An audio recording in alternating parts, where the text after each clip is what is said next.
Um, Tonight, I want to tell you about our heroes. Esta noche quiero contarles sobre nuestros héroes.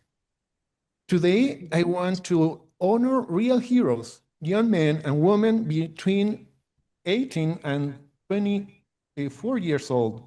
Hoy quiero honrar a verdaderos héroes reales, jóvenes entre 18 y 24 años de edad. Estos no son los reales héroes, no son estos plásticos, sino que son jóvenes verdaderos. Uno de ellos es de BYU, Idaho.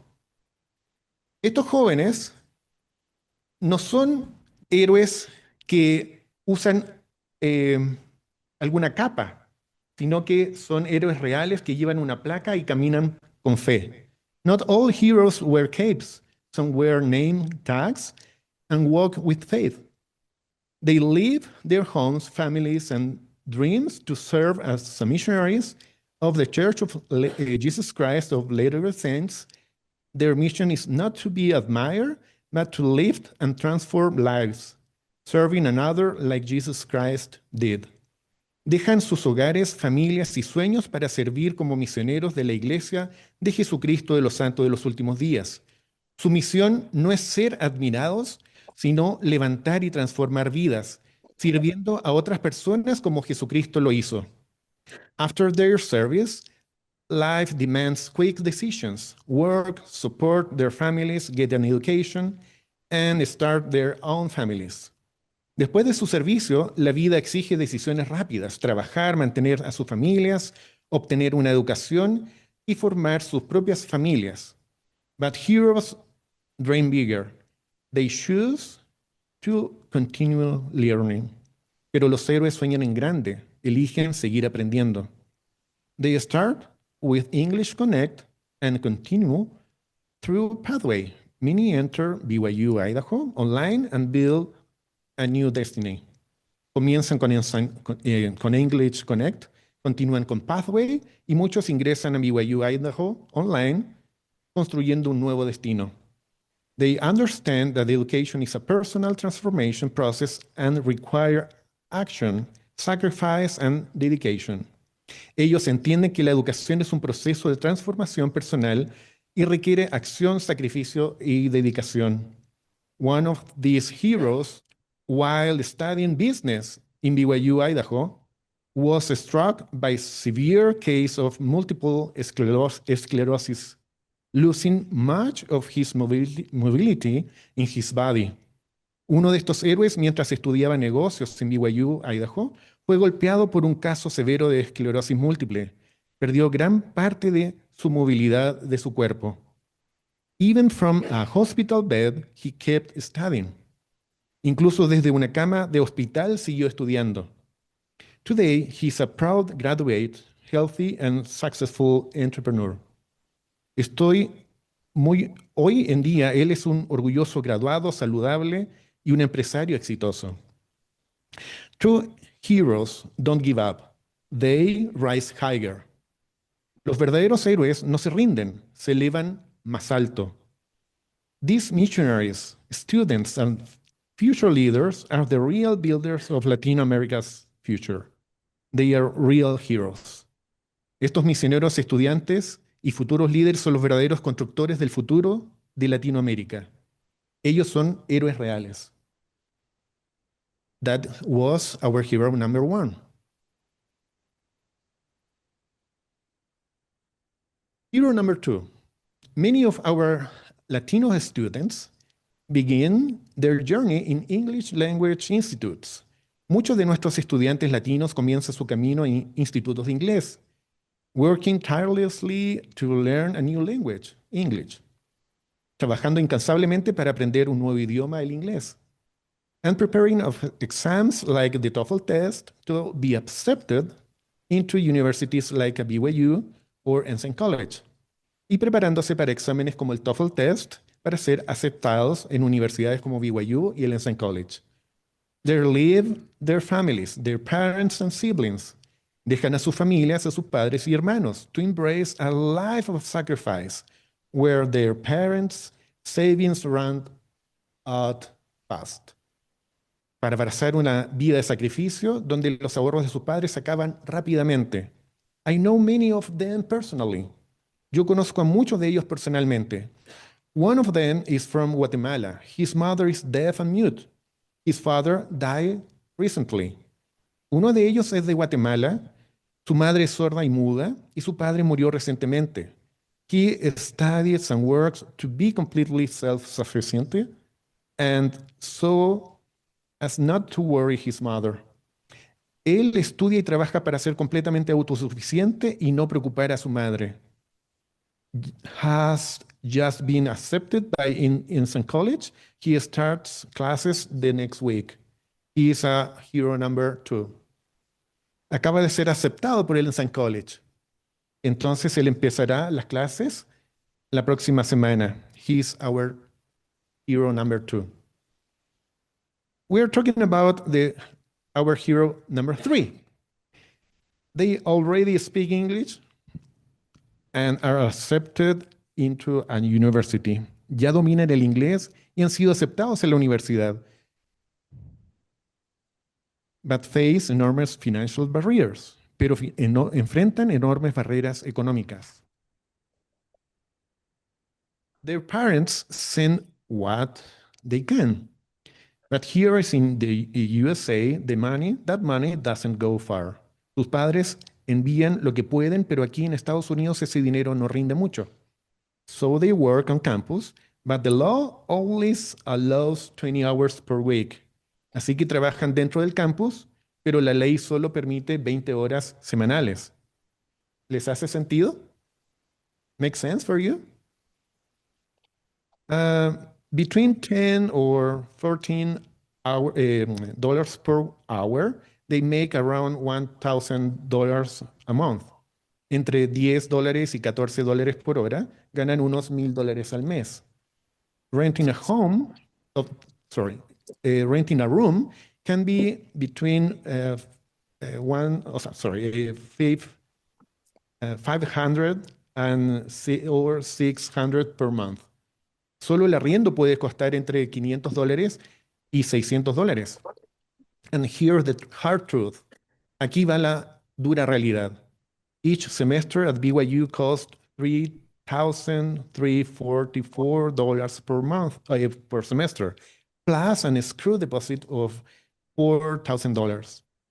Cada semestre en BYU cuesta $3,344 más el depósito en garantía por $4,000. That's more than 6 months worth of work if they didn't have to eat or pay rent. Eso representa más de 6 meses de trabajo si no tuvieran que comer ni pagar arriendo. Some students donate plasma of their blood to have money to eat, get dressed, and transport. Algunos estudiantes donan plasma de su sangre para poder comer, vestirse y movilizarse. I met one hero married with 2 daughters who went beyond that. Conocí a un héroe casado con 2 hijas que fue más allá. He volunteered for clinical trials. Se ofreció como voluntario para pruebas médicas, risking his health for $3,000 and $5,000 in exchange 2 times. Arriesgando su salud por $3,000 o $5,000 a cambio de 2 oportunidades. Despite all of this, last week he graduated with honor from BYU. A pesar de todo esto, la semana pasada se graduó con honores de BYU. ¿Ya? Entonces, él es nuestro héroe número 3. He's our hero number 3. We also have heroes here, probably. We also have heroes who study online from different countries. También tenemos héroes que estudiaron en línea desde diferentes países and still managed to graduate. Y aún así lograron graduarse. Many others are still fighting. They fight to learn English, like me. Okay? To pass their class and to overcome financial hardship. Por pasar sus clases y por vencer la dificultad económica. At BYU Management Society Latino Chapter, we understand their struggles and we Prueba para want to traducción. help them. The Latino del capítulo latino de BYU Management Society, entendemos sus luchas y queremos ayudarles. And we thank you for your support, especially through the A las purchase personas que of están your por Zoom, tickets por favor, and your háganos presence saber today. mediante el chat si Agradecemos se escucha bien vuestro ahora que vamos a apoyo, tener el servicio de agradecemos tu traducción. apoyo, especialmente por las compras de los boletos o tickets por venir acá hoy día. During 2023, we were able to distribute $8,000 among 10 students with small scholarships. Durante el año 2023 pudimos repartir $8,000 entre 10 estudiantes con becas pequeñas. We currently have around $1,400. That is all. But we need more. It's impossible to help students today. Actualmente tenemos alrededor de $1,400, pero necesitamos más. Es imposible ayudar a los estudiantes hoy. We need you, your generous donations, talent, and friendship. But don't worry, we can't access any of your donations. We intentionally don't have access to the bank. Donations are managed by the church philanthropics department and delivered directly to the university or college. They never go through the student or as a Latino chapter. Te necesitamos tus generosas donaciones, talento y amistad, pero no te preocupes, no podemos acceder a ninguna de tus donaciones. Intencionalmente no tenemos acceso al banco. Las donaciones son administradas por el Departamento de Filantropías de la Iglesia de Jesucristo y entregadas directamente a la universidad o college. Nunca pasan por el estudiante ni por nosotros como capítulo. Other BYU Management A Society los invitados por chapters Zoom, have a les policy pedimos que of nos hagan saber si awarding alguien requiere scholarships que hagamos starting traducción in al a español student's sophomore del year, conferencista que va a estar hablando en unos momentos. creating a significant Si financial ustedes pueden barrier escuchar lo que yo estoy hablando, for por favor first háganme saber year si lo Latino escuchan bien students. si necesitan el servicio de traducción. Otros capítulos de la BYU Management Society tienen una política de otorgar becas a partir del segundo año de estudiante, lo que crea una barrera financiera importante para los estudiantes latinos en el primer año. Entonces, as the Latino chapter of BYU Management Society, we would like to award scholarships starting in the first year, but it depends on how much money we can raise through donations from philanthropics, business, parents, and wonderful people like you. Como capítulo latino de BYU Management Society, nos gustaría otorgar becas a partir del primer año, pero esto depende de cuánto dinero podamos recaudar a través de donaciones de filántropos, empresas, padres y personas maravillosas como ustedes. We have Latinos shining everywhere. Tenemos latinos brillando en todas partes. Tenemos desde consulados, aulas universitarias, profesores y estudiantes, from consulates to university classrooms, professors and students, to NASA and big companies. We also have Latinos in cleaning, landscaping, restaurants, construction and maintenance. Y también tenemos latinos en limpieza, en jardinería, en restaurantes, construcción y mantenimiento. All of us matter. Todos somos importantes. All of us can help. Todos podemos ayudar. Together we can break the barriers facing our current and future students. Juntos podemos romper las barreras que enfrentan nuestros estudiantes actuales y futuros. Let us stand united. Let us lift each other. Estemos unidos y levantémonos unos a otros. We believe in the power, potential, and ability to be a positive influence as a Latino community. Creamos en el poder y potencial y la capacidad de ser una influencia positiva como comunidad latina. God bless America. God bless you, and God bless Latino American people. Dios bendiga a cada uno de ustedes. Dios bendiga a América y Dios bendiga a Latinoamérica. Muchas gracias.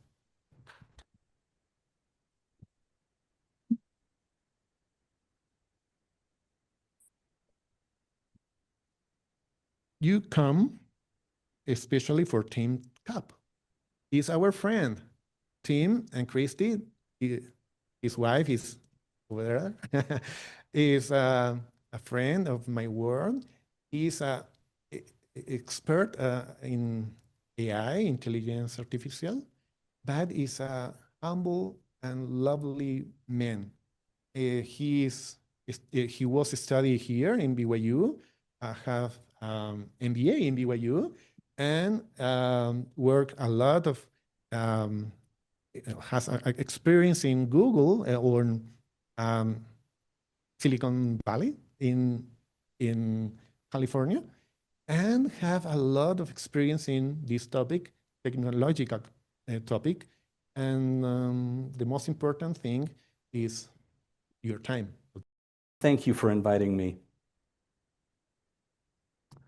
I want you to close your eyes for just a minute. You don't have to close your eyes if you don't want, but I want you to think about a world where these things are true. You wake up in the morning and you suddenly find yourself 40 to 50% more productive at your current job. If you're a business owner, you suddenly find out that your business is overnight increased its profit by 38%. You decide to write a book, or maybe you decide to write that special song for your spouse, special love song you've always wanted to write, but you neither could sing or write music.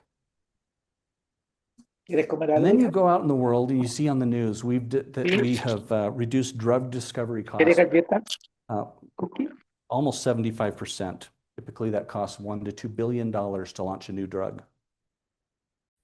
You learn that we can now detect Alzheimer's 7 years before we used to be able to detect it, which means we now have drugs that if we can detect it that early, we can stop it. It's been the detection that's been the problem, not the drugs. Maybe we reached, in this world, we reached the longevity escape velocity, is what we call it, where medical advancements extend life faster than time is passing. Think about that. You learn that your kids are coming home from school, and after only 2 hours of school, they're learning as much as you learned in 8 hours of school, at least in the US.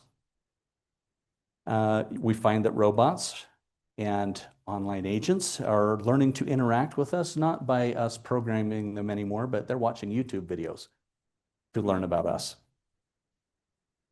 And you can finally communicate with your dog or your dolphin, okay? Now, this was a fun exercise that I used to do when I started teaching AI 5 or 6 years ago.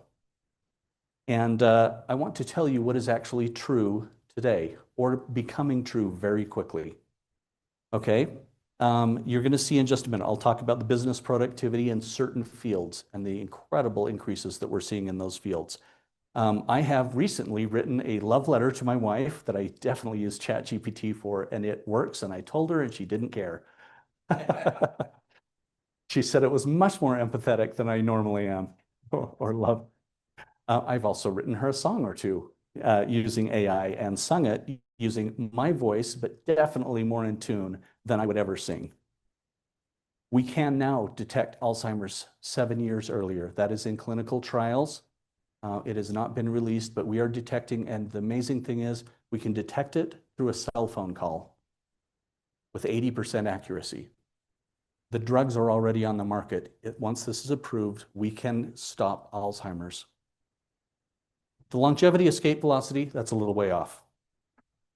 Recently, AI has been tested in certain schools, elementary schools and middle schools, and those kids are in fact learning at 4 times the rate that the same kids were in prior years. 4 times the rate. So they're doing in 2 hours, and they're still spending 8 hours. They're taking the other 6 hours to learn how to just be good citizens and good people. And it's working wonderfully. Robots are, as of a few days ago, learning how to program themselves by watching YouTube all day long. And this was my favorite one. I used to put this last bullet as a joke. In the last 2 weeks, there have been multiple articles, one of which published by NASA. NASA is beginning to speak to dolphins. Obviously, we can't discuss, or we can't have open conversations, but understanding behavior between human and dolphin is working. Okay, and the same thing is starting to happen with dogs. Now, I don't know how far that will go, but we are able to communicate behavioral desires at a high level. And NASA's been working on this for some time. We all thought it was a joke, and they seem to have cracked some kind of code. So it's an incredible world we're having with AI. Things that are happening behind the scenes that a lot of people don't get a witness. I wanted to tell you a little bit about myself, not to talk about myself, but to show you how lucky I am that I get to see these things every day. So I'm the founder of Cinco AI. So I have a company. We're a global company. We have people in Europe and Madagascar and other places, Colombia. I teach AI and machine learning at the University of Utah. I am a member of the U.S. National AI and Cybersecurity ISO. So the ISOs are organizations set up by presidential decree to help protect the critical infrastructure of the U.S. So I'm on the organization. I'm part of the organization helping to basically fight AI as it relates to cybersecurity. And so I get to hear a lot of things that not everyone hears, worrisome things in a lot of cases. And I also chair the AI for Good Innovation Factory, which is an organization sponsored by the United Nations, help find AI innovation that can help with any of their 17 sustainable development goals, which are things like better education, better health, those types of things around the world. So if you're familiar with those, we're trying to do everything we can to aim this technology for good and do good things with it. You're going to see there are some bad things that can be done with it. Okay, but there's some amazing good things that can be done with it.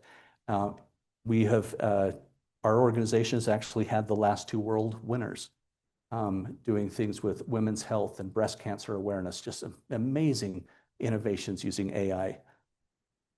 And then I've been lucky enough to work with some amazing companies. I owe my career to them, but companies like GoodRx, Disney, Zeo Energy, GoDaddy, and a number of others.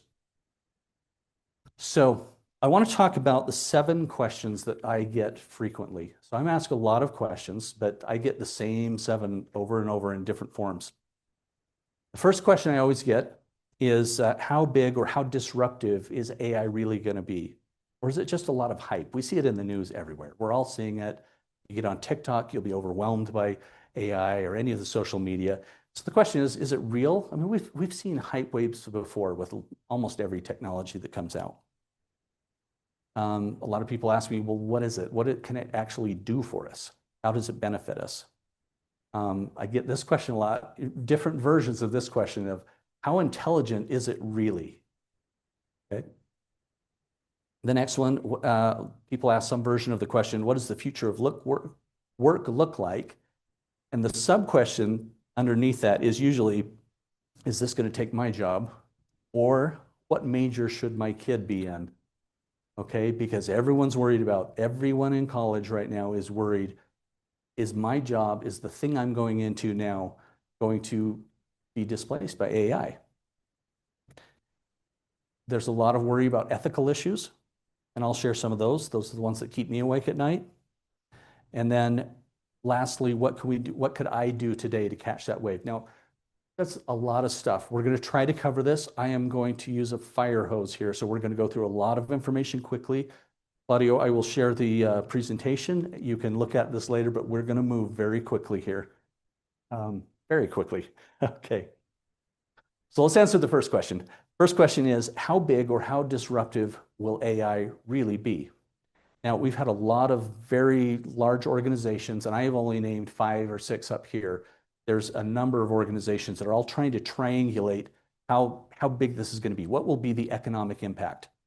And as you can see, if you read through those quickly, the consensus is that sometime between 2030 and 2040, it will add almost 13 to 20, I think the upper estimates right now are hovering around $23 trillion to the global economy. Okay, so it is not small. It is large, and it is very large. But still, those are big numbers that most of us don't think about on a daily basis in our head. So I'm going to show you how big that is. By comparison, that is bigger than the entire economy of China. Now remember, this is within 5 to really about 10 years. And that's annual addition to GDP. That is slightly less than the size of the entire US economy. It is almost, it's slightly larger than the combined size of all the next 5 economies behind those two. France, Germany, UK, India, and Korea. I'm missing, France. Okay, Japan, there we are. Japan, Germany, India, United Kingdom, that's who I missed, and France. Okay, and for this particular audience, I added a special graph. Central and South American countries, it's about 3 times the entire economy. So imagine adding another China or another United States or all of those countries there or 3 Latin and Central Americas to the global economy in the next 5 years. That's how big, or 10 years even. That's how big this is going to be. Okay, at least these are the estimates right now. Now, you may or may not believe the estimates. Here's some industries. I think I'll skip over this one really quickly. You can look over this with the slides, but it'll show you kind of the impact that it's going to have. And in this particular slide, I'm going to go back and forth, and I'll point these out. There are reports, a lot of reports are on what we call generative AI. This is only generative AI. That's one of several kinds of AI that we're dealing with now. So this is a subset of what I just showed you. Now, here's the one that impacts me. Everyone wants this one. It's what roles are going to be impacted by this. So we'll come back to roles in a minute, but I want to show you the one in the top right, software engineering and for IT or for product development. That's my world. Okay, so question is this real? Are the numbers I just showed you real at all? And they aren't real yet in most industries. In my industry, they're becoming real very quickly. So let me share what's real to us, and then you can kind of translate most other industries. We kind of built these tools for ourselves first, but every other industry is following along behind this. I've had calls from people from every kind of industry. I'm working with 2 different groups that work with steel, manufacturing steel products. I had a food truck company call me who wants to use AI to optimize where they place their food trucks to get optimal revenue. So if those kinds of companies are calling, you can imagine everyone's looking at this right now. But I'm going to tell you about my world.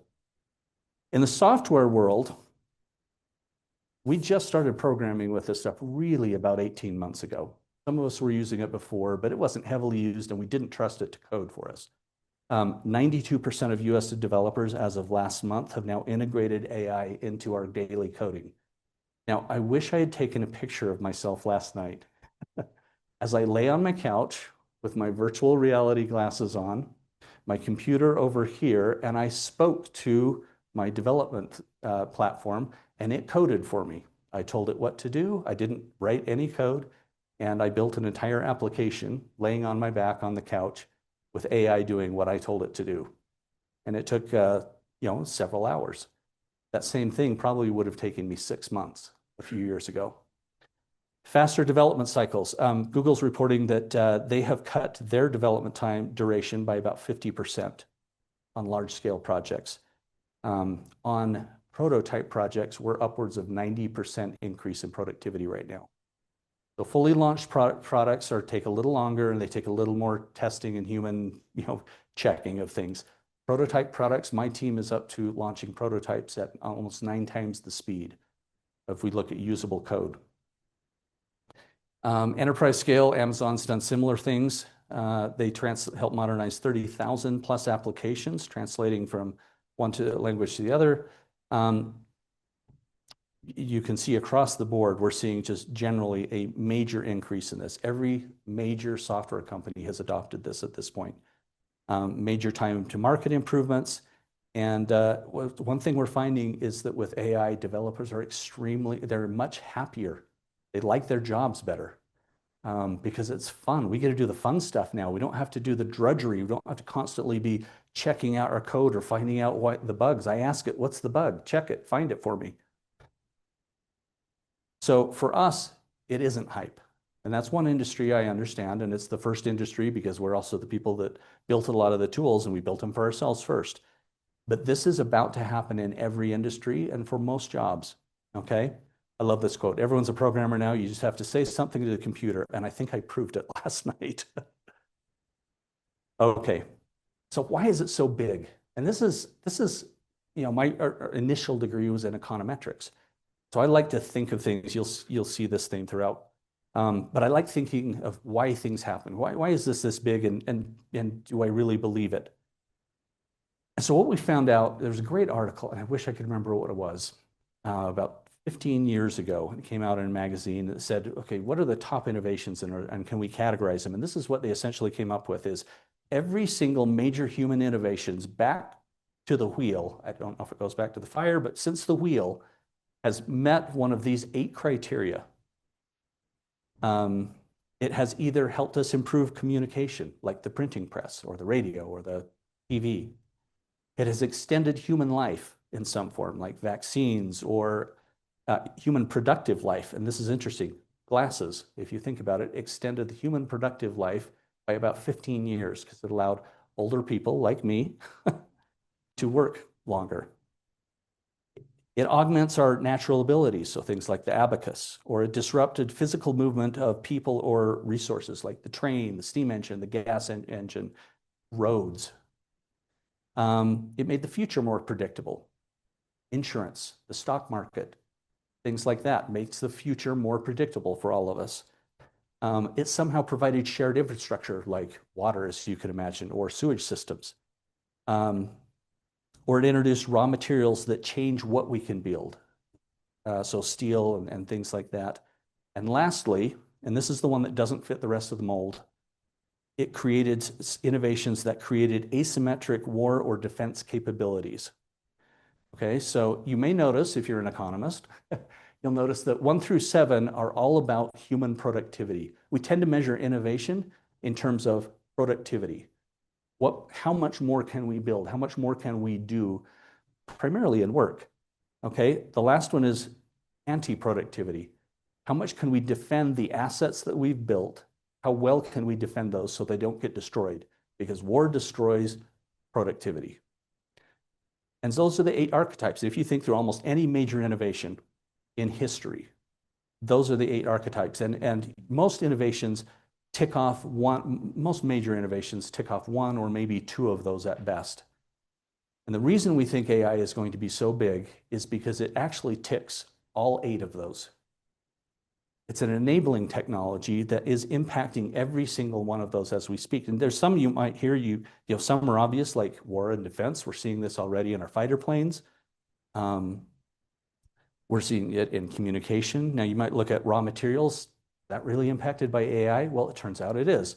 We are modeling raw materials and the characteristics of how different things when they come together, materials when they come together will perform.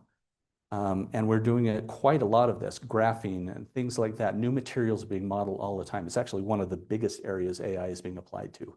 So AI is impacting every single one of those.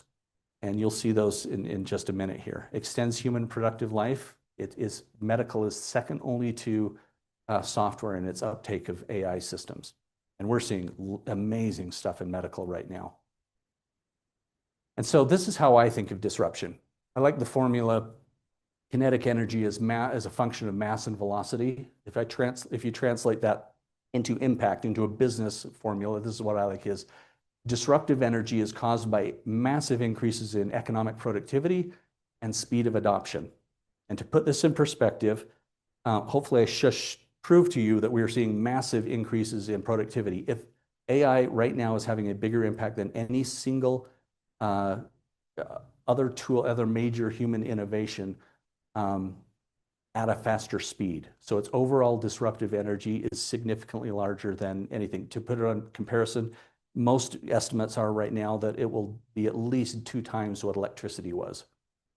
And imagine what electricity did to the US, or to the world. And we're adopting it substantially faster. I think electricity took 40 years really to get adopted worldwide, to diffuse worldwide, maybe even slower than that. AI is being adopted worldwide as we speak. Okay, so what is AI and what can you do with it? I'm going to go through this very quickly, but I think of I used to think of my world as data and analytics. And so I think of things from the past and the future. And here's how I think of it is we have, all the way to the left here, we have descriptive analytics, this is statistics, okay, where we describe what's happening in the world. We ask the question, what happened? Now I'm going to give an airplane example so you can kind of follow me here. The example here is my plane at the gate? You can look up at a sign and know that that happens. That's descriptive statistics, okay? Not AI. Over here, we have what we call predictive analytics, which answers the question, what will likely happen? Or can something be classified? So the question here is, how late is my plane going to be? Can we predict how late a plane that's mid-flight is going to arrive at a gate? And then we have what we call prescriptive analytics. And that answers the question, well, if I know the plane's late, what should I do about it? Can I start moving teams around? Can I start shifting the gate that the plane is going to go to? Okay, can I make plane X land before plane Y and put them in a different order so that we can get them closer to being on time? Then we jump all the way back to what we call causal and diagnostic analytics. And that's where we're asking the question, well, why was the plane late in the first place? Can I blame something or someone and figure out what caused that? But now we've started the last few years, since 2017, we've started with 2 new forms of AI. So we've been doing those for quite a long time. In fact, the mathematics behind most of those 4 was actually formulated for basic predictive analytics was 200 years ago. We're doing things like neural networks and things like that. It's been more recent, but still over the last 50 years, it's been improving. But generative AI really started coming out after 2010, okay? And what you know as large language models, the first paper on those was 2017, a paper by Google, and they ignored it internally for another couple of years. So generative AI is what you're all familiar with ChatGPT, okay? And that answers the question, what could exist based on what we already know? So based on all this data, we're kind of reversing it. We used to say, well, based on a lot of data, can we predict something? Now we're saying, well, we've got a lot of data. Can we fill in the blanks of that space? So you've all seen, we can imagine we have a whole bunch of pictures of humans from around the world. Now we can take it and predict, well, what humans don't exist that statistically ought to exist? And we create fake faces or fake data. Fake medical data is one of the hottest things in AI right now. And it turns out we can make fake or synthetic data is what they call it. Imagine fake faces, because that's what we all do on ChatGPT.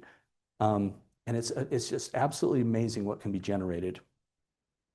And then the last thing is what I'd call intelligent agents. And that's where we get a lot of these different tools together and we start figuring out how they can work together to plan and coordinate and validate a process. So in that world, the question is, can I ask the question like, can I book a trip to Brazil for my birthday and have it just do it for me? And it'll figure out the processes. It'll figure out who it needs to work with to make that happen.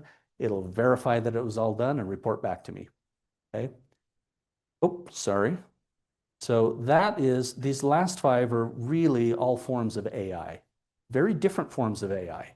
And some of us are specialists in some, and some are specialized in others, but they're all forms of AI that we use. So when we talk about AI, lots of different things that we talk about, and they are very different models from each other in a lot of cases. So here's the question. The next question is, how intelligent is it? And this is a fascinating question because there was a study, an article came out in the Wall Street Journal in the 1990s. Someone was trying to claim that here's a definition of intelligence, and it got a lot of argument. It was a very heated article. Okay, it got a lot of comments from very professional users or very professional readers who started challenging this author's definition of intelligence. And this is where we started coming up with this idea, well, actually, IQ is just one possible way to measure intelligence. There's, physical movement intelligence, there's musical intelligence, there's emotional intelligence, there's all kinds of intelligence. And they got in this giant argument, and we determined no one knows actually what intelligence is. We can't define it ourselves. We're really bad at it. So how are we going to judge AI and determine if it's intelligent or not? So I'm going to do my best to show you, but just keep that in mind. There's all kinds of intelligence, and we're trying to measure as best we can, and we could measure it only as well as we could actually measure other humans' intelligence, which is not very good.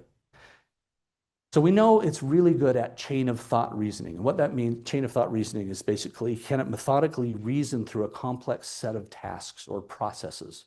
Okay? Can it look at something and know what the next step is, the next step, and reason through that kind of thing? We know it's reasonably good at that. Okay? Some of the new models. Here's some recent stuff as of January for this particular model. I think these ones are OpenAI's model. There are others out there. We now have PhD level reasoning and scientific proficiency. So 83% accuracy, some of these models are getting 83% accuracy on International Mathematics Olympiad qualifying tests. This isn't your standard math test, okay? This is the test that allows you to qualify for the Olympiad, for the Mathematics Olympiad, 83%. It's getting similar performance to PhD students on challenging benchmark tests in physics, chemistry, and biology. So it's matching PhD students in their own fields, okay, at questions it hasn't seen before. In my world, it's outperforming human coders significantly. OpenAI's their O3 model, they're now on O4.5 now, is outperforming 99.8% of human coders, and it currently ranks this was January, it's higher now. And in January, it ranked 175th best programmer globally on open tests that we take online. We have standardized tests and that we can all get into and test ourselves against other developers. 175th in the world. At the time, OpenAI acknowledged they only had 2 developers there. They developed this system. They only had 2 developers on their entire team that could still beat it. So think about that. And I want you to tell me if it's creative or not. This is the biggest question, or this is the biggest thing I get a lot is that, well, it's intelligent, can repeat facts, but it's not creative. Now, I grew up, my dad's an artist. My mom was a musician. Okay, so I grew up in a very creative household. I've seen the creative process. I'm not unfamiliar with it. And I honestly can't tell you if AI is creative or not, because I know how real artists do it. And real artists well, I can't remember Pablo Picasso's quote, but was it great artists steal, great artists copy? Anyway, we won't go into that, but you tell me. My mom, when I was a little kid, once told me, she came up to me, and no, don't ever do this if you're a mother, but she came up to me and said, how do you know I'm not a robot? Okay, I could be a robot, just a really good fake, and you wouldn't know it. And it horrified me as a kid. So as a joke, I've joked with her my entire life. And a few weeks ago, I decided I'm going to write a song about this, but I wasn't going to write that song. I put in what I just told you, that story. I will tell you what it can do. So who said Suno? Suno AI, it's great. It's a fun program out there if you want to try it. It will now actually compose a song, write the words, play all the instruments. It'll invent the instruments for you, and then it will sing the song for you as well. And it sings really well, extremely well. And so you can sometimes tell it's not human, but rarely. And so maybe at the end, I'll find this on my phone and we can play it again. But it's actually pretty incredible what it can do as far as writing songs and singing them. Okay, so they are to the point where it is radio quality songs.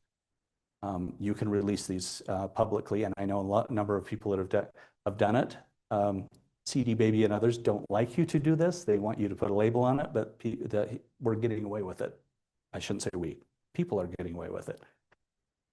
Okay, so now let's go on to question 4.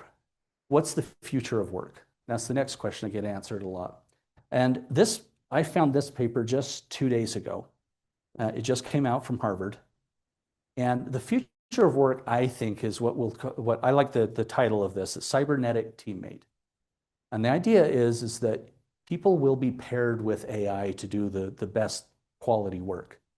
And we're seeing this from everything from consulting firms are measuring this to, in this organization, this is a report that was done by Harvard, and they took, let's get into it. They took 776 professionals at Procter & Gamble, all focused on product innovation. Of those of you know who Procter & Gamble is, they hire a lot from BYU. They are very worried about product innovation. Okay, they're bringing a lot of the products we get in our grocery stores. And so what they did is they took these 776 individuals and they gave some individuals, they work in teams typically at P&G, and they gave some individuals AI, but no other team members. They said, you work with AI, we're going to give you the same assignment. And then they put teams together and said, okay, you're working as a group, but you don't get AI. Make sense? One individual with AI versus an entire team. That's the competition they set up. Okay? They wanted to demonstrate that what they could do with it. And the first thing they found is individuals with AI matched the performance of entire teams without AI. They demonstrated that they could replicate certain benefits from human collaboration. In fact, I don't go into it here. They actually got the majority of the products, ideas that came out of this that were vetted then by people who didn't know who sent in the idea were chosen. The majority of the product ideas that were chosen were the AI plus human generated ideas. And you'll see why in a second. Part of the reason for that is when they started breaking these down, the judges were looking both for business validity and technical ability. So could we actually build the product they're describing? And does it make business sense? So they were looking at it from 2 points of view. And it turns out that AI actually helped the single human balance their view significantly better. So it helped them kind of cross, if it was a technical person, it helped them understand the business side of the product. If it was a business person, it helped them understand the technical feasibility of the product better. And so the product concepts that came out from the individuals with AI were actually better balanced between them, as voted on by the recipients of this. Again, this is a blind study, so they had no idea who was sending it in. They said, these are the ones that we like best and think will be both technically and will work from a business point of view and technical point of view. Now, this is the fascinating one. They reported that they liked their interactions better, okay? Meaning, partly, I did look at this one in the report, partly they were much happier at work in doing this stuff, but also they liked the social interaction with the AI agent better than the human people, okay? They really enjoyed the interactions. And I will tell you, it is so weird to not sit there and code and know that I'm not talking to a human and have it tell me please and thank you and constantly compliment my ideas, okay? It's very ego building. So the recommendation that came out of this is adoption at scale in a network. It absolutely reshapes performance. They were significantly more productive. Again, imagine a single individual now at P&G is more productive than entire teams. And this has been replicated for, again, consulting groups have replicated studies like this. I've seen one consulting group that estimated their consultants were, and I wish I could remember which one. It might have been Pricewaterhouse. But they estimated their consultants using this were 40% more productive, but also that the recipients of the research, their clients, liked it. I want to say the number is roughly 20% better. They liked the results they received better than what they received from teams that were not using AI. Okay, so think about that. Okay, so what does the future of work look like? Right now, it's that cybernetic model. We're starting to definitely use AI plus humans. That's what I do all day long. But when we think of capabilities, I like talking in terms of capabilities. And when we work, we kind of do three major activities. You group most of what we do in these activities. We gather information a lot to make informed decisions. We spend a lot of our work life just gathering information. And then we perform tasks. So we work on that information or work on raw resources or whatever to produce things. And then a lot of our work is orchestrating end-to-end processes. And so sometimes we call this management, sometimes we call this processes. But we stitch together those individual tasks, okay, in one way or the other, or we're orchestrating because we're a manager. I want to show you how AI plays into this. The original forms of AI, what I told you before, descriptive, I added one operational, causal, predictive, and prescriptive, all fit at that bottom level. So AI, until recently, has really kind of lived at that bottom level. It helps us make better decisions. It grabs all that information and turns it into something that's interesting, predictive analytics, prescriptive analytics, helping us with decision support. But that's all it's doing at that level. With large language models and generative AI, we've kind of gone to the next level, which is where we live as humans quite a bit. So we perform tasks all day long, Okay, we're gathering information, so we're moving information around, we're moving raw materials around, and that's what we do really well. Okay, now the current estimates, so one of the accounting firms, I think I've got it here in a minute, might have been, actually it wasn't accounting, it was McKinsey. McKinsey went and looked at this and said, okay, they analyzed a number of different jobs and said, of those jobs, how many of those tasks could be done by large language models versus still things that still had to be done by humans? And their estimate is that for entry-level work, 80% of entry-level work tasks could be done by a large language model in the next 5 years, 4 to 5 years, I think. This was last year, so 4 years from now. Okay, 80% of entry-level work and 40% of management level work. They felt of all the individual tasks that they did in a day, this was the average. 80% of entry level work, 40% of management level tasks could be done, if you broke your day down into those tasks, could be done by large language models in the next few years, okay? And we're starting to see that. And so their estimate is we're gonna move all of that to the right, and humans will still be doing some of that, but it's really good at that. Now, this is the interesting one, because everyone thought, well, humans will still have to manage the tasks, okay? Manage the process. We'll have to be the managers. And it turns out that this is the next level of AI that's happening right now. It's beginning right now. And I will tell you, there's a lot of hype around it right now. And right now, it is still hype. I have yet to see more than a handful of companies. The only industry I've really seen do this well is software so far. But this is happening right now. We are inventing this, and I know I'm working on 4 or 5 projects right now where we're doing what we call agentic AI. And agentic AI isn't a single, it's not ChatGPT, it's where you have we call it an agent, and it is coordinating processes across multiple agents or tools, okay? And it's basically saying, I give it a command, and it says, okay, here's the command. Now I need to go find out how to execute that command. So if I need to, let's say I want a trip to Brazil, it needs to book a flight. It needs to go book a car. It needs to find out the weather. What's the best time to go to Brazil? Okay, and it could check 7, 10 different kinds of sites, coordinating, and it also has a memory of me. Okay, and so it's figuring this out, and it's talking with tools that are out there. Maybe it's talking to Delta like you and I would, same tools we use. And it's, by the way, they're also figuring out, these are tools that are using human interfaces on websites. We don't need to have special communications. They're figuring out how to use Delta, just like we tend to. I can't figure out Delta still. My wife does that for me. Okay, but these agents are figuring out how to do this stuff by themselves or in combinations of agents. Okay, I'm working on one right now that is meant to replace a chief information security officer and a security team, because small businesses can't afford a security team. And you're going to see in a second why I'm so worried about this one. And these individual agents, one agent knows how to prevent a hack. One agent knows how to call the right person if something did go bad, if you had ransomware in your system. And there's probably 30 different agents, all have to coordinate with each other to make sure that a business is secure, okay? And so we call these multi-agent systems, or they're referred to as agentic systems. They can fully plan, coordinate, work with other agents, work with other humans, do whatever they need to, and then check themselves, check their own results to say, did I accomplish the goal or not? And if I didn't, go back and figure out how to do that, okay? That's the next wave. And again, we're only seeing a little bit of this now. There's a lot of talk and a lot of hype in this area, but we're seeing it is coming very quickly. This is kind of the big year where we start seeing this stuff. Okay, I'm gonna hurry this up a little here. So when we talk about a lot of these studies I've showed you, I disagree with, frankly, and I'll be really blunt with you. We don't know what's gonna happen.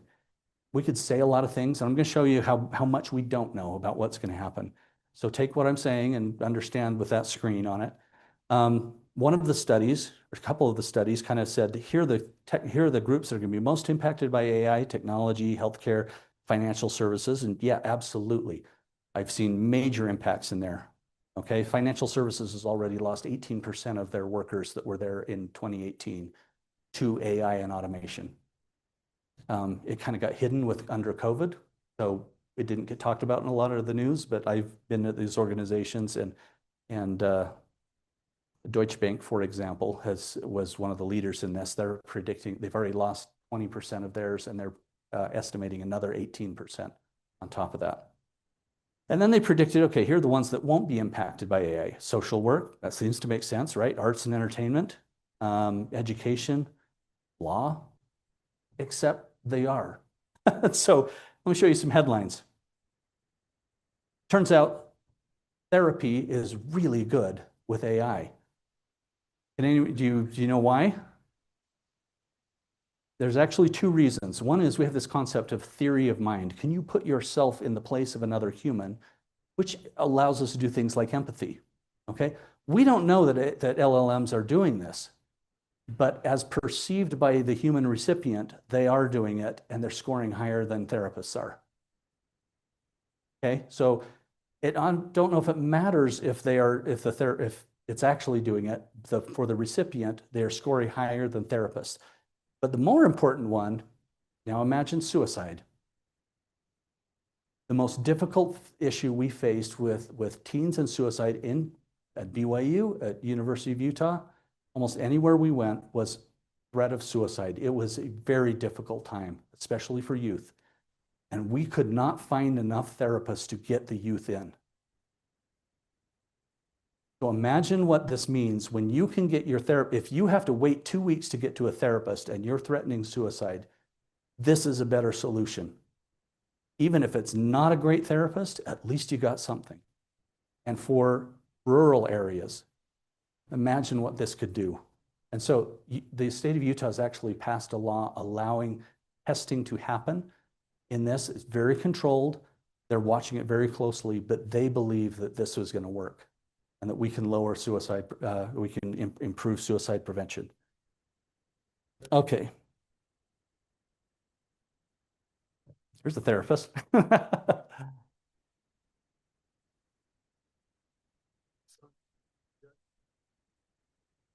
Yeah. There's probably several reasons. Arts and entertainment. I showed you Suno. I'll play it afterwards. Here's another one that came out just a few weeks ago. A new company by a fairly well-known producer has launched an entire studio around the idea that their goal is to produce 30 films in 4 years, all for less than $500,000. And I don't know if you've seen these. They're not perfect yet, but we're producing full animations at this point, okay? And you can absolutely do voiceovers. So it's not perfect. It will be studio quality, I believe. Google also predicted that by next year, we'll have studio quality film production, and you'll type in a story, possibly a concept, it'll write the screenplay and film it for you. Less than $500,000. Education and teaching, I told you about that one. We're seeing, it'll certainly disrupt teaching. I hope it just makes teachers give them the resources they need. Legal, this one surprised me when they put it on the least impacted. This gentleman right here suggests further, it's not in the title. He thinks most legal work will be done away with by 2035. I start a lot of businesses and work with a lot of businesses. I have not used a lawyer in the last 18 months. And I believe, in fact, the only time I've used a lawyer, when I did use a lawyer, I would take their contracts, and this is why I stopped, is I would take their contracts, contract lawyer, let me specify. I would take the contracts, put it in this, and it would find all kinds of flaws. Or make recommendations. I shouldn't say all kinds of flaws. It would make great recommendations. And so I'm comfortable with legal agreements. I'm not telling you to do that. I'm very comfortable with legal agreements. And so I do most of my own stuff now. Okay, lastly, or second to last, things that are keeping me up at night. AI isn't perfect. Humans aren't perfect. Okay, but these are the things that worry me. Bias and discrimination. We are currently using in several states predictive sentencing levels. So that's predictive analytics and determining the parole of criminals based on predictive models. These scare me to death, okay? Lack of transparency. These neural networks, we cannot quite figure out how they work. Simpler things like regression analysis, decision trees, you may have heard of. Those we can figure out how they work. We cannot figure out how a deep neural network works. It's a black box. It just does. We know how to train it. We just don't know what it trained on, how the training got applied. We're getting better at that. We're starting to, but it's still, things are a black box. So imagine you suddenly can't get credit scoring. I can share this. We had a local bank here. It is illegal to discriminate based on religion. So they don't ask those things, race or religion or a few other things. We had a local bank here that had me check their data, and we found out they were in fact discriminating based on religion, even though the AI did not know what religions were going into it. Okay? It turns out that returned missionaries are really easy to profile and find, and the AI figured out how to do it without knowing their religion. Okay, based on all their other data, things like names.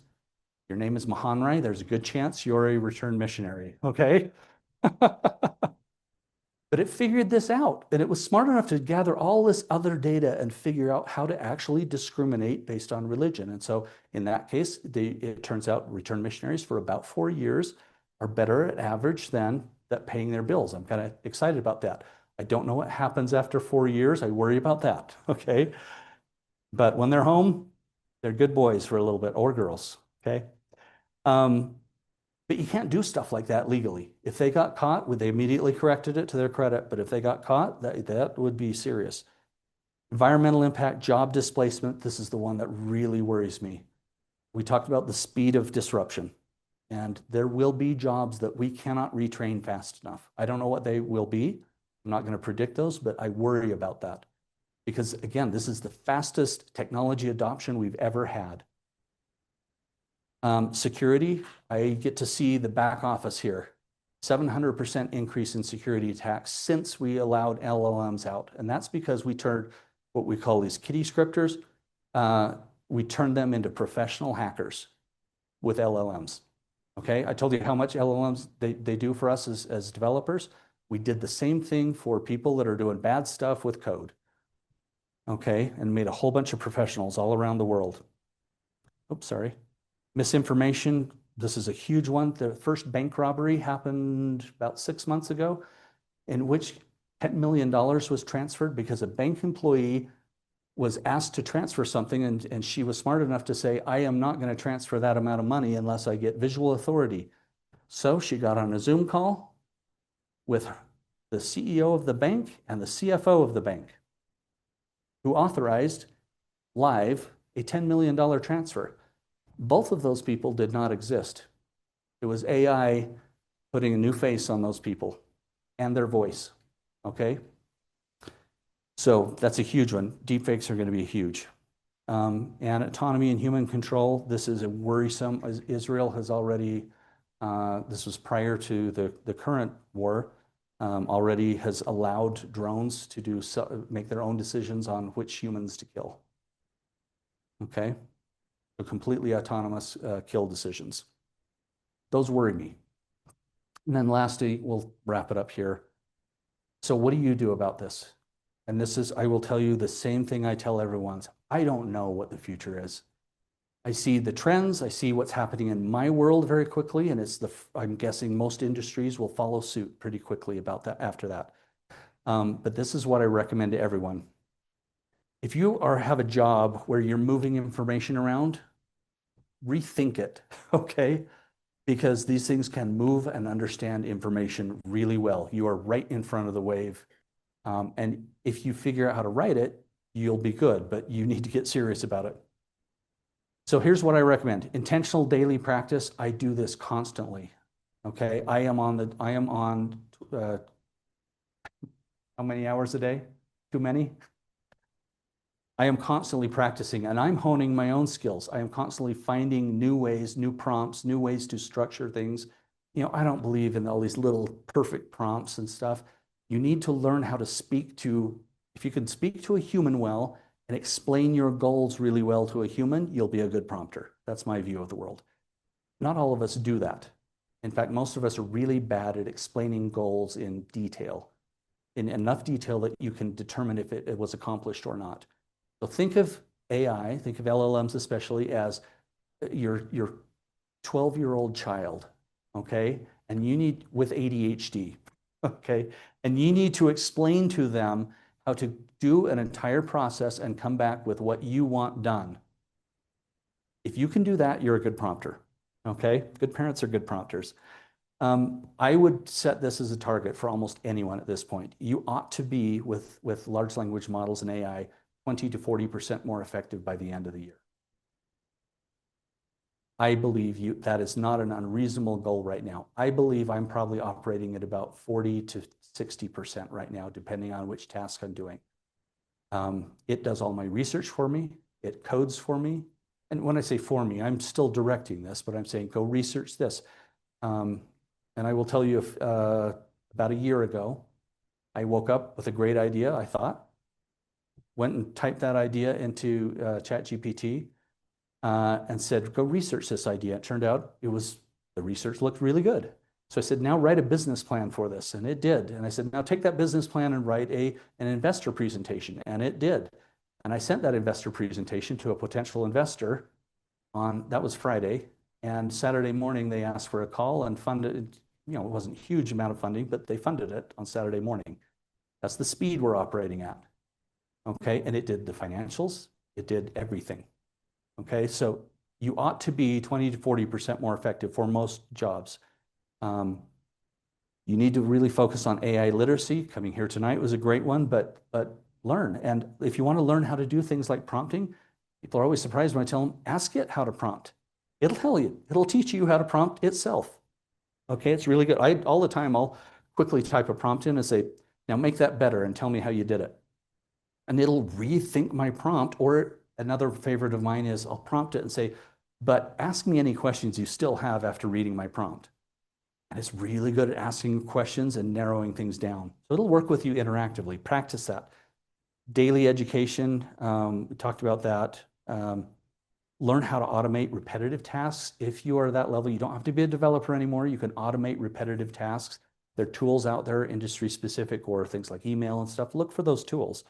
But your daily grind, like answering emails, you should not be doing how you used to do it. And then lastly, this is the big one, is focus on complementing AI, because for the next few years, we're going to be working like cybernetic individuals. I tell you what AI does not do well. Although it has knowledge of domain expertise, it doesn't have specific process knowledge. So if you're a domain expert, you have a huge advantage in your field. And if you aren't, build domain expertise. We talked about empathy. I actually think it's pretty good at empathy, but leadership skills, it's not good at leadership skills either. Okay, so practice those kinds of things that it doesn't do well, and make yourself the perfect complement to what AI can do well, which is it can find all the knowledge you want better than you, it can summarize it better than you, and it can pull all that together. It just can't do the next step of saying, okay, well, why are we doing all this in the first place? So those are the things I recommend. We'll open it up for questions. Oh, we're way over. We will open it up for questioning. How do you want to do this? Okay, we'll open up for questioning. I'm done. I want to thank everyone. This has been a lot of fun for me. So.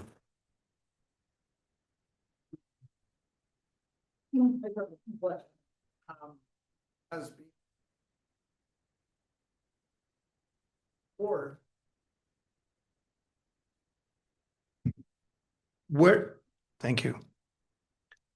Where do you think is ethics within AI? I mean, I have been in many meetings, NASA, technologists, scientists, and it has been a topic of discussion in every meeting, right? Ethics within AI. Where do you think it is today? Are we winning the battle, or is it behind? Where are we with that? So here's what I think about ethics is I don't think we're even starting to address it. I spent last summer answering a lot of government requests for information. I know that the government is looking at some of this stuff and they're asking the right questions. They're asking for the information. This was under President Biden, I guess 2 summers ago. And this was under President Biden, and we have seen almost nothing come of that. I've been working with our senators here, 2 of them locally. I have seen they are concerned about it. They're talking about it. I have seen no legislation regarding it. The problem we have is there's this we're worried because if we put legislation around it, like Europe has really kind of cracked down and put some legislation in place, it does in fact stop innovation to some extent. And we're so worried about innovation and staying ahead of, in the US, staying ahead of other countries, that we've kind of said we are not going to put any guidelines on it right now. So there's actually very few. And it's a constant battle. I like Aristotle's view of kind of ethics, the golden mean. Bad things tend to happen. You know, there's kind of a traditional Christian view that there's black and white. In this case, I like Aristotle's view of ethics because it is bad things happen at the extremes. If we over legislate this, we're going to lose the biggest technological battle that we've had in human history. If we underdo it, we might be battling ourselves. And no one knows. We're figuring this out. And I tell my own students that it is not my generation that's going to completely figure this out. It's going too slow. It'll be the next generation that really needs to step up and figure this out. I will tell you, the other thing I really worry about is this is a huge, massive, you saw it, the distribution of this will be very unequal. The benefits currently, if we don't start, and now I can start talking about the gospel. I really worry that this is going to be one of those things that we need to be worrying, we need to take leadership position on is, how do we share the value from this? Because as it stands, we talked about teams creating value going to individuals. We're now seeing regularly small companies of 2, 5, 10 people that are going to become the new billion-dollar companies. And we're seeing a few right now. Some of these new coding companies have 30 developers in them, and they're well over, I think one's valued at $5 billion now. And that's going to become the norm. So what happens to everyone else? That worries me. Thank you.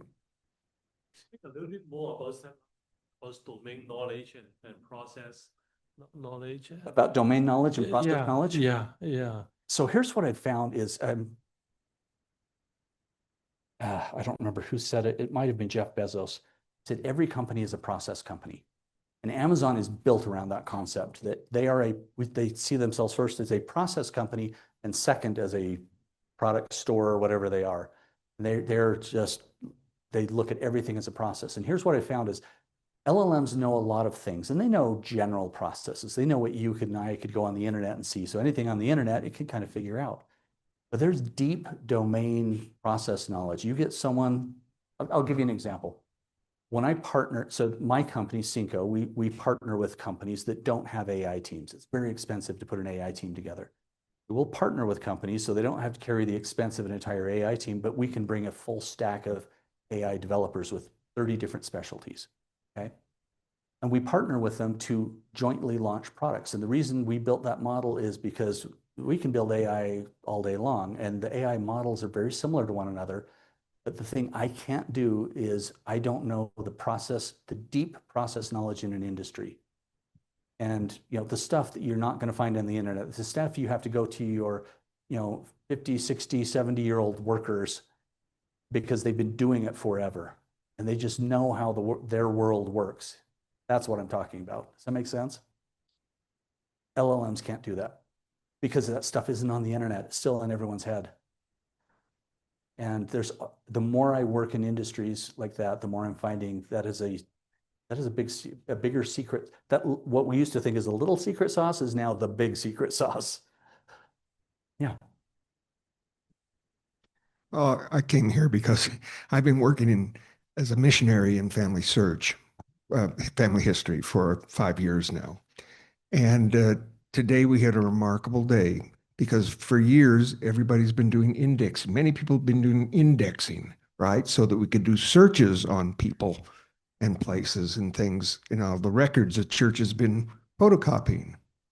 Today, indexing went away. This week, indexing went away because it's being done by artificial intelligence. Machines are doing all of the indexing. We don't have to do that anymore. Yep. How many hundreds and thousands of hours have been put into indexing records, and it's all gone now, and it's moved into a thing called get involved. And what we do now and we're training, I was trained for 2 hours today in it, is we look at the machine indexing that's been done. It shows us how they indexed this and indexed it, and then they show us the actual document, and we can compare the actual document to what they did, and then if it's right, we say, well, it's a good match, good match, good. Most of them are good matches. If it's wrong, we edit it, okay? And we edit it, and we edit it. And so what we're doing is we're training the artificial intelligence at the same time as we're making the corrections. We're training the artificial intelligence to decipher handwriting and stuff like that in different languages by just doing that. So a whole bunch of people in Family Search now that have been doing indexing don't have a job anymore, except for validating what AI has been doing and training it. Happened this week. Yep, I saw that. My wife pointed that out a couple days ago. We heard that was happening, so I think it's good news, right? I shouldn't smile too big before I find out. Yeah.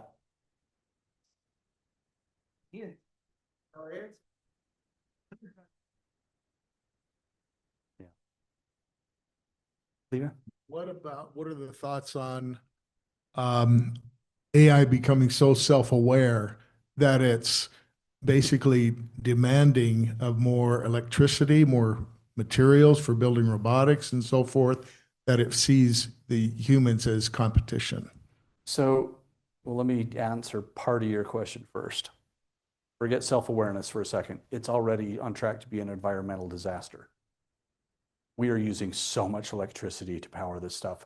And you should see the forecast for data centers that are going to come online. We don't know how, other than maybe nuclear energy. There are states scrambling to get nuclear energy, not for the people in the states, but to get data centers and attract them. Okay. So right now, if we continue using carbon emitting electricity, it's an absolute disaster. Unfortunately, the states with the highest carbon counts for their electricity are also the ones that are getting a lot of this because they have the cheapest electricity currently. So that part is a big worry. Becoming self-aware. My concern there is I don't know that we will know when it's like theory of mind. We won't know when it happens. It's like I will tell you, it's already passing Turing tests regularly now. For those of you who don't know what the Turing test is, can a bot fool a human into the human thinking it's actually a human on the other side? Say that right? We passed that a year ago, and it's repassing it over and over and over. Okay, that was originally the test to know when it was self-conscious or when it was self-aware. We don't know what self-awareness means, just like we really don't know what intelligence means. And there's a big argument going on about that. So I don't know. I really don't know. We do know it can optimize itself to go after goals. That's all we know. But this is a psychological, this is a discussion you and I ought to have, because I don't know the answer right now of how we would even know if it was self-aware.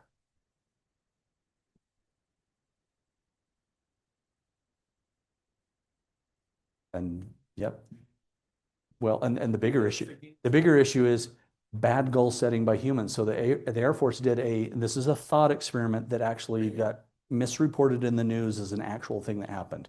Didn't actually happen. It was a thought experiment by the Air Force, where they had someone define a goal that was wipe out the enemy, and they didn't properly define the goal. And so it said, well, to optimize wiping out the enemy, whatever that statement was, it would be cheaper if I also wiped out us, the opponent or the person saying the goal. And so in the simulation, it wiped out both of them and said, there, I optimized it. Now, in that case, it was because it was given a bad goal.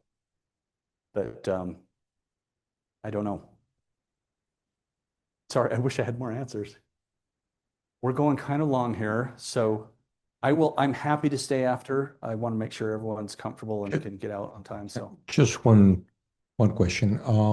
What tools are out there for some of us that, know of ChatGPT and maybe others, but what tools should we get into to start doing what you just said that we should be learning?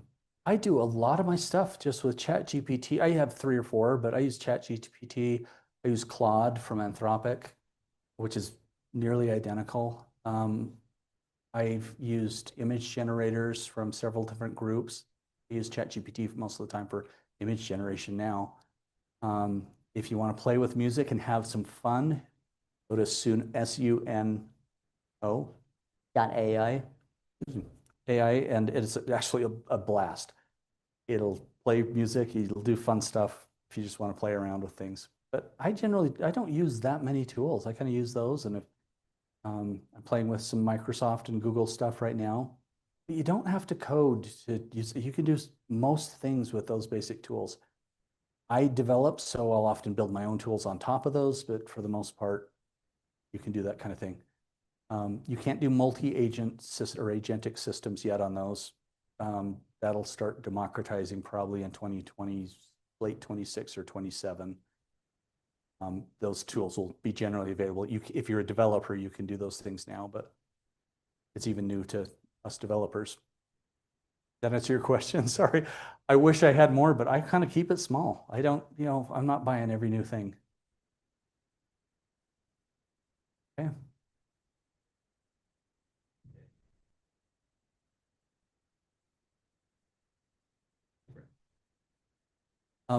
I don't know what the icons, but on mine, I pay for the more expensive one, and so I don't know what but I probably have 5 or 6 different ones. And usually on ChatGPT, it'll actually tell you, at the top, I have it here, but on the top, it'll allow you to pick models. And now that recently they've added an explanation of what each one is good at.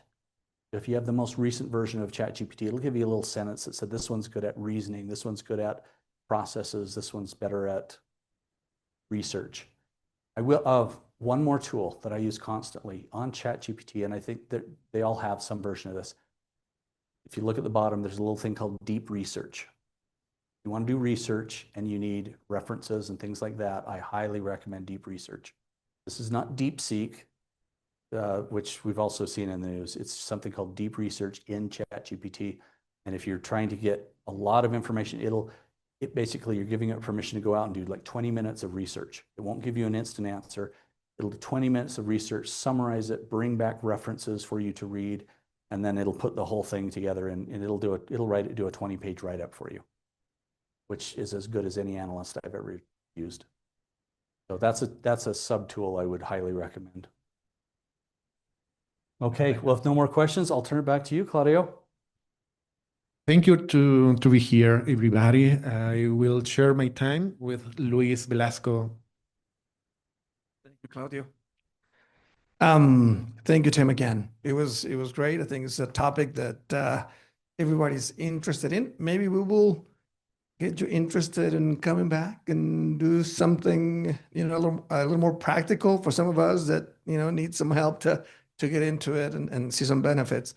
I just want to take a minute or two to announce to the members of the Latino chapter of the BYU Management Society that we will start our mentoring program. I will introduce to you 3 present and 3 that are virtual. First selected students that will be mentored in 2025. I will do that one, and I will invite any of you to think of yourself as a mentor. And we will mentor locally, we will mentor internationally. So the names of the people and the ones that are present, I would ask you to get up, please stand up. So we have Emiliano Bustamante. He's just to start studying engineering. He's in Mexico, connected via online, I hope. Valeria Camus is a lady from Mexico studying at University State, no, State, Utah State University. Sorry about that. Chelsea, I think Chelsea is here still. I don't know if she's here. Okay, maybe not. She was part of this first group. Adrian Ramirez, if you can stand up. He's from Mexico, studying in electrical engineering here at Brigham Young University. We have Tyson Damby, also master's in mechanical engineering here at BYU. And we have Alexa Garcia, another lady studying engineering and I believe law in Mexico. So please, mentors, let us know if you're interested in having at least one meeting with them a month, either virtually or in person, okay? And students also reach out because we would like to get our mentors involved in helping you through college and then your next steps as professionals in the workforce, all right? So this is happening in 2025. I hope to have mentors and reach out to more students that we can help with this mentoring. I don't know if AI will be a good mentor. I mean, I'm hearing they could be good therapists, but we'll see what we can do in that sense so that we can mentor more. But please let us know if you can be a mentor within the Latino chapter of the BYU Management Society. Thank you. You can sit. And thank you to all of our visitors, our participants virtually. So we have people from Mexico, we have people from Japan, Dominican Republic. So what we're trying to do as a chapter is not just locally, but reach out to whoever, internationally. So thank you again. And we finished our event today. Thank you for being here.